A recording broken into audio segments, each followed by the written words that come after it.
जय बोलिए त्रिकालवर्ती त्रैलोक पूज विश्वाराध्य पंच परमेष्ठी भगवान की, अनंत अनंत शुद्ध परमेष्ठी भगवान की, वर्तमान जन शासन नायक श्री वर्धमान महावीर भगवान की, परम पूज्य आचार्य भगवान श्री समंत वृद्ध स्वामी मुनि महाराज की, परम पूज्य सिद्धांत चक्रवर्ती आचार्य गुरुदेव श्री विद्यानंद जी मुनि महाराज की, विश्व कल्याणकारक अहिंसा प्रधान श्रीमद विश्व धर्म की, जैनम जेतु शासनम विश्व कल्याणकारकम।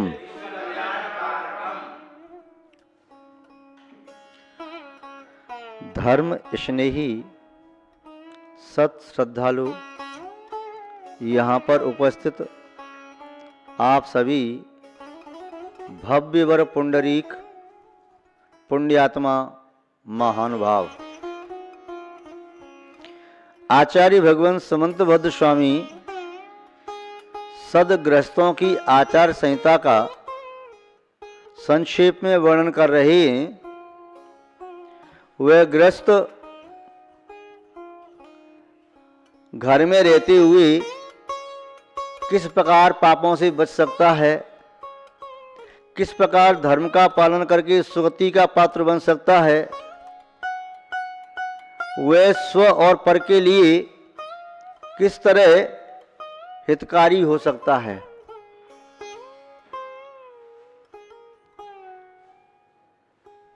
आचार्य महोदय श्रावक के धर्म का यहाँ वर्णन कर रहे हैं, क्योंकि जिन शासन में धर्म दो प्रकार का बताया, श्रमण धर्म और श्रावक धर्म, सागार व्रत और अनागार व्रत। श्रमण धर्म में सकल परिग्रह का त्याग किया जाता है, हिंसादि 5 पापों का पूर्णतया त्याग होता है।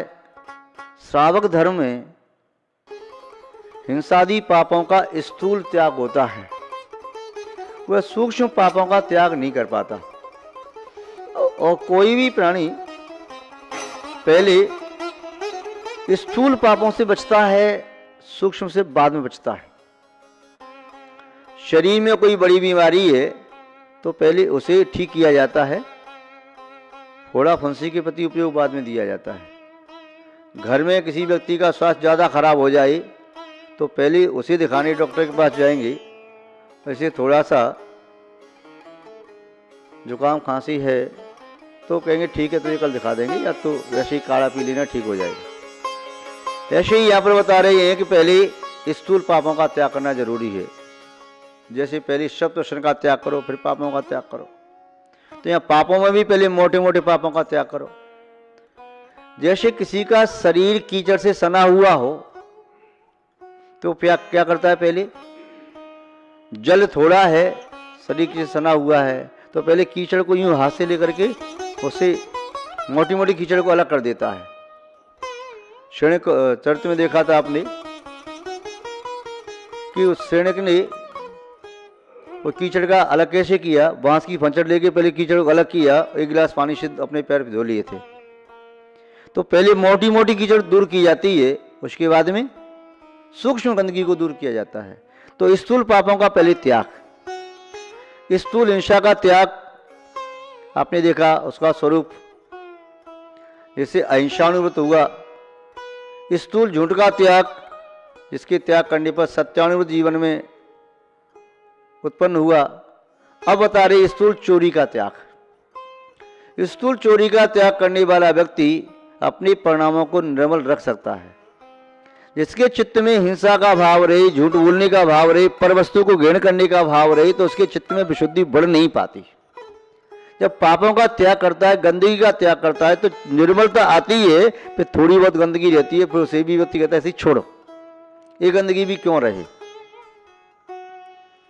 तो यहां पर स्थूल चोरी का त्याग करने रूप जो व्रत है, अचौर्याणु व्रत, यानी अकृस चौर्य से उपारमणम।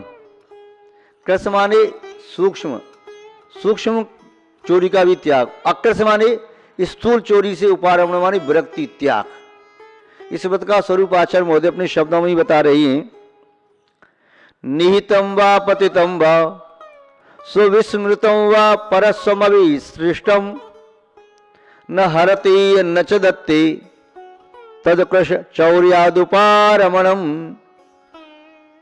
पहले इसका शब्दार्थ देख लें।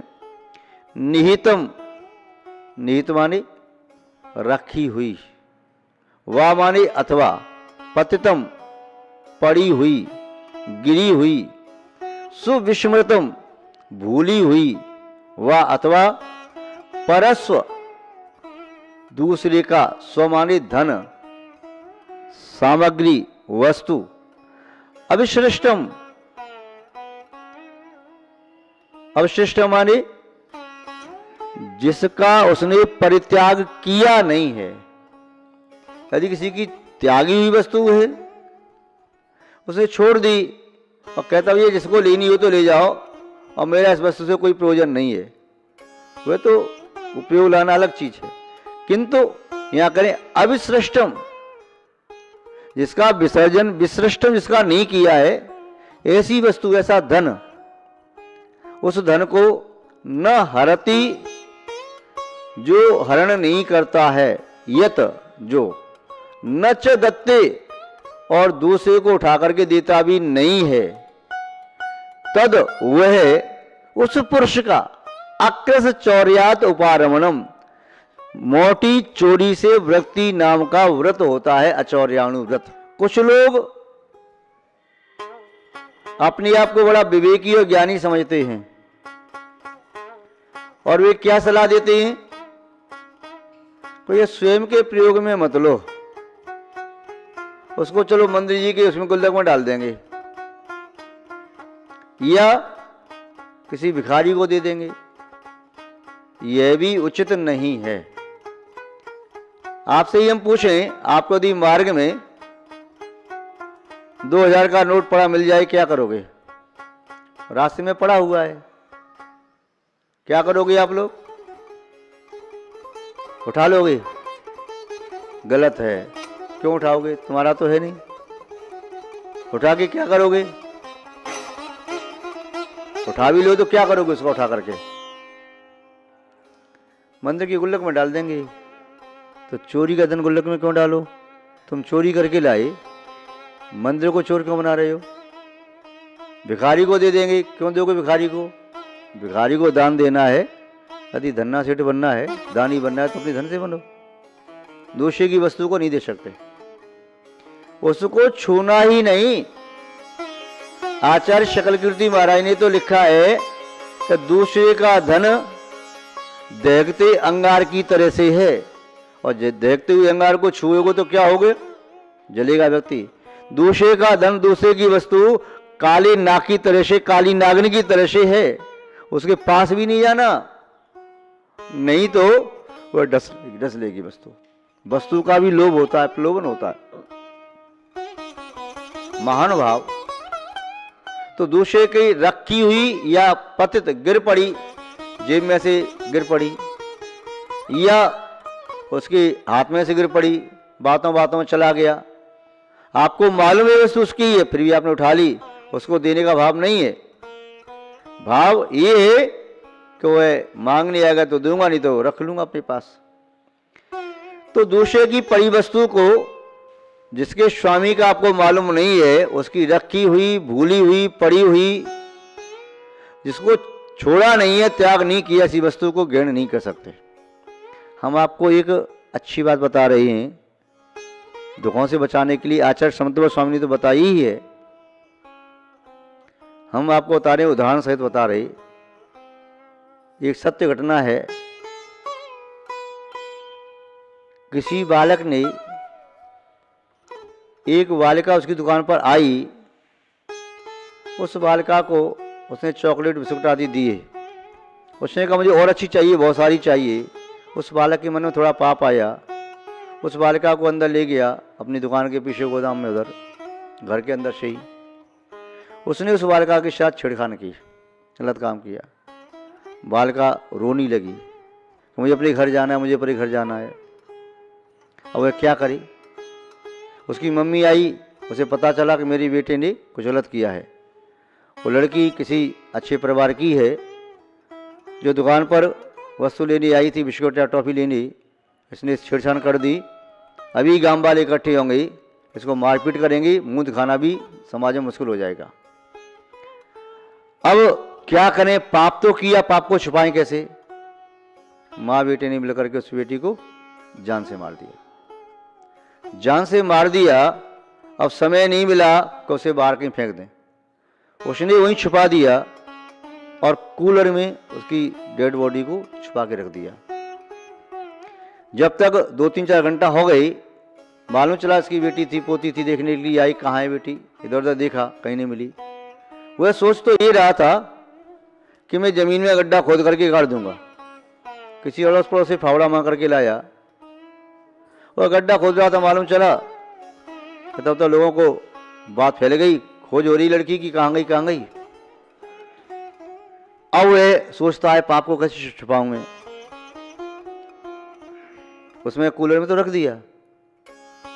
उसकी चप्पल थी दुकान पर, उसने चप्पलों को लेकर के वहीं फेंक दिया। अब उसकी खोज हुई, वह रोड के सारे उसका मकान था। लोग उसे पूछ भी, यहाँ आई थी कि तेरी दुकान पर कभी सौदा लेने के लिए आती थी? बोले नहीं, यहाँ तो नहीं आई, मैंने उसे उधर जाते देखा था, वो साधु महात्मा बैठा है। वहां गई, कोई साधु महात्मा था, सत्य घटना है।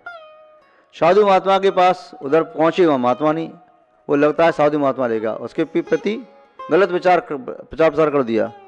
पुलिस वालों ने पूछा उसके बारे में, साधु कैसा था? बोले सीधा साधा था, अपनी साधना करता था, ना किसी से बोलता नहीं, मौन रहता था। अभी चला गया, खड़ा होकर के कहीं चला गया। साधु की खोज की, साधु कहीं गया तो वहाँ दूसरे को मिला अपनी साधना में संलग्न।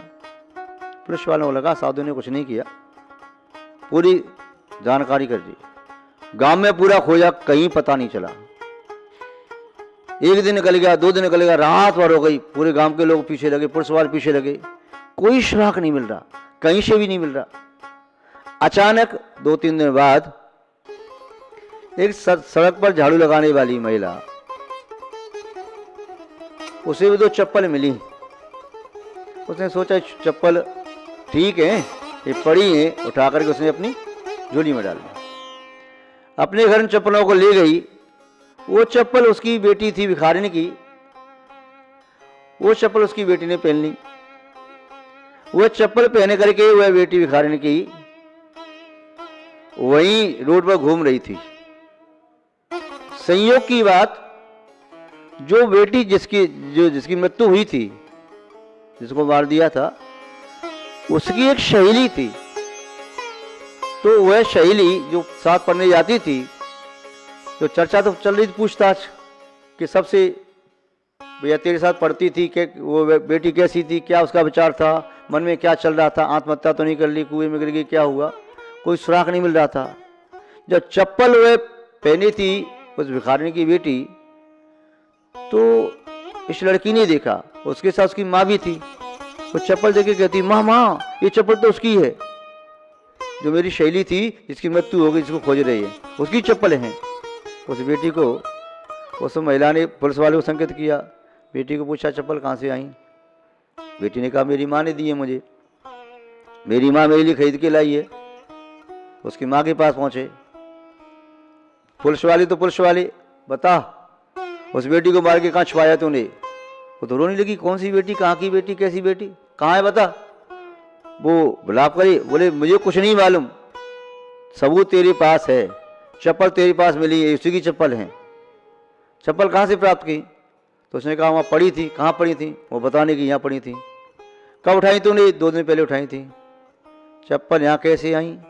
किसी ने फेंकी हुई चप्पल है, कैसे पड़ी थी? एक उल्टी ऐसी सी चप्पल पड़ी थी। तो आसपास कहाँ से चप्पल फेंकी होंगी किसी ने? वहाँ तो खोज भी नहीं की, एक घर में छान भी नहीं की। और फिर पता लगा तो उस घर से चप्पल आई थी। उसको पकड़ा गया, वो सजा हुई, विवाद की बात है। किंतु उसकी चप्पल पड़ी हुई थी। यदि वह सिद्ध नहीं होता तो चप्पल उठाने मात्र से पुलिस पकड़ के ले जाती, उसे सजा दे देती। तो ऐसे कभी किसी की कोई भी चीज पड़ी है, चाहे रूमाल पड़ा है, चाहे बैग रखा है, चाहे फलों की टोकरी है, फल रखे थे और फलों में की टोकरी में कुछ और भी रखा हो, बम वगैरह रखा हो, या किसी का बैग था, बैग में उसके बर्तन वगैरह रखे थे, किसी का चोरी का सामान हुआ, उसमें बर्तन, तस्वीर, मूर्ति रखी थी, बैग इसके पास आया, जो चोरी करके लाया था वह ट्रेन में बैठा था, सोचा कि चुप मेरे पीछा कर रहा है कोई व्यक्ति, चोर पीछा देखने के लिए उसने बैग को ट्रेन में ही रखा और वह बीच में स्टेशन उतर गया। तो वह उतर करके गया स्टेशन पर, वह उसके पास बैग रखा था, बैग किसका है, तेरा है क्या, उसने कह दिया मेरा है। पुलिस उसे पकड़ लिया और पकड़ के लेके बैग उसका था जिसका चोरी हुआ सामान। कभी कोई बिस्कुट दे, इसका पैकेट हो, बिस्कुट में कभी जहर मिला दिया, कुछ कर दिया, तो कोई भी चीज़ ऐसी है नहीं लेना। एक बार किसी को नोटों की गड्डी मिली, जानबूझ करके एक किसी अमीर सेठ के उसके दुकान के सामने वह नोटों की गड्डी से भरा हुआ बैग छोड़ गया। सेठ ने देखा नोटों की गड्डी बैग में, उठा के रख लिया घर में। अब वो व्यक्ति छोड़ के गया था, उसी व्यक्ति ने पुलिस को संकेत कर दिया कि नकली नोट चल रही है मार्केट में। बोले कहाँ, मुझे नहीं मालूम, समाचार मिला है कोई सेठ नकली नोटों का व्यापार कर रहा है, नकली नोट चला रहा है। उसके पास कुछ थे, पकड़ा गया तो उसने सेठ का नाम लिया, सेठ के घर में छापा पड़ा तो उस बैग में नकली नोट थे, सेठ के हाथ में हथकड़ी पड़ गई, ले गए। तो कभी भी किसी की वस्तु को छूना ही नहीं, ये तो दूसरे की वस्तु तो देखता हुआ अंगार है, नागिन की तरह से है, छू भी लोगे तो जल जाओगे, मृत्यु को प्राप्त होगे। आचार्य समंत गोस्वामी कह रहे हैं निहितम वा पतितम वा, रखी हुई, भूली हुई, पड़ी हुई, या जिसका त्याग नहीं किया, ऐसी किसी की वस्तु स्वयं नहीं लेना, उठाना नहीं, छूना भी नहीं, उसे उठा के किसी को देना भी नहीं, मंदिर में भी नहीं डालना, वह ज्यों की तो पड़ी नहीं देना। हो सकता है उसे छूने से तुम चोर सिद्ध हो जाओ, यहां तक कि उस वस्तु के पास तुम जाके खड़े भी हो गए ना और पुलिस वाले संयोग से आ गए तो तुम पकड़ के ले जाएंगे। कहां छुपाने की सोच रहा है चोरी का माल, तू चोरी करके लाया होगा। इसीलिए कभी किसी की कोई भी वस्तु है, चाहे रुपए हैं, कोई रुपयों पे का निशान लगाए, क्या हो सकता है रुपयों में निशान लगा के डाल जाए, चोरी करके कहीं से लाया और डाल गया हुए और आप पकड़े गए। तो श्री आचार्य महोदय ने कहा स्थूल चोरी का त्याग करने वाले गृहस्थ को, उस श्रावक को आचौर्यानुव्रत का पालन करने के लिए दूसरे की वस्तु को लेने का ख्याल भी नहीं करना, दूसरे की वस्तु छूना नहीं, दूसरे की वस्तु के पास जाके खड़ा होना नहीं, नहीं तो कोई संकट में फंस सकते हैं। इसलिए आचार्य महोदय ने पहले से बता दिया कि आप दूसरे की वस्तु के प्रति अपना भाव न बनाएं, उसे दूर से ही छोड़ देना चाहिए। महान भाव ये आचौर्यानुव्रत का स्वरूप संक्षेप में कहा, विस्तार से पुनः कभी चर्चा करेंगे। आज बस इतना ही। जय बोलिए श्री शांतनाथ भगवान की, परम पूज्य आचार्य गुरुदेव श्री विद्यानंद जी महाराज की, अहिंसा में विश्व धर्म की।